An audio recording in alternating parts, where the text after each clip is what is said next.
What's up, everybody? So, 24 years ago, this console was released in North America. September 9th, 1999, the Sega Dreamcast was released in North America and it took the gaming world by storm.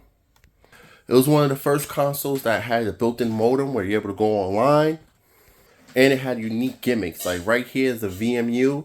It had able to download your games, it was able to interact with certain capital. It was like a little gadget for the gaming for the console.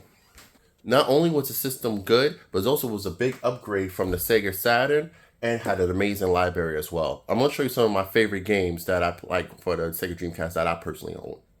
First and foremost, Sonic Adventure and Sonic Adventure 2. I like Sonic Adventure 1, I like the story, but Sonic Adventure 2 blew it by storm, and especially now with Sonic 3 coming out with Shadow the Hedgehog being played by Keanu Reeves. This game is definitely, probably going to see a little price hike, but definitely a cool game. One of my favorites for the Dreamcast. Another game, I Spy. This is like one of those espionage games where you're like, literally, it's almost like an anime style game. You control a squad of spies and you do like, I don't know if they're even spies. They must sound like mostly like thieves, but it's a very cool game, very cool concept. Definitely something different when the console was released. Like I said, very different games, very good game. Definitely check this one out. Now for my mech fans and Gundam fans, Gundam Side Story. By far, a very fun Gundam game. It tells a different story. You're not in a Gundam, stuff like that, but it definitely tells a side story about the war and stuff between the Federation and Zeon. Very good game. First person, you actually feel like you're actually in the mech. It's a very good game. I have a blast. If you're a Gundam fan, this is definitely the game to check out. This game surprised me. Wacky Races for the Dreamcast. It's like a Mario Kart style game. The graphics still hold up to this day. Like, its graphics is really pretty good. Like, you know what? If you're a fan of racing kart style games like Mario Kart, definitely check out Wacky Races. It's actually a pretty fun game, especially if you like the cartoon. Blue Stinger. I wanted to say this is one of my favorite games, but it is not. I really don't like this game. Not the fact it's a bad game. This is so freaking hard. This is the king of time limits. A lot of these missions have time limits. So if you don't like being on a time limit, this is not the game for you. But it's also a good game, but just be wary of that.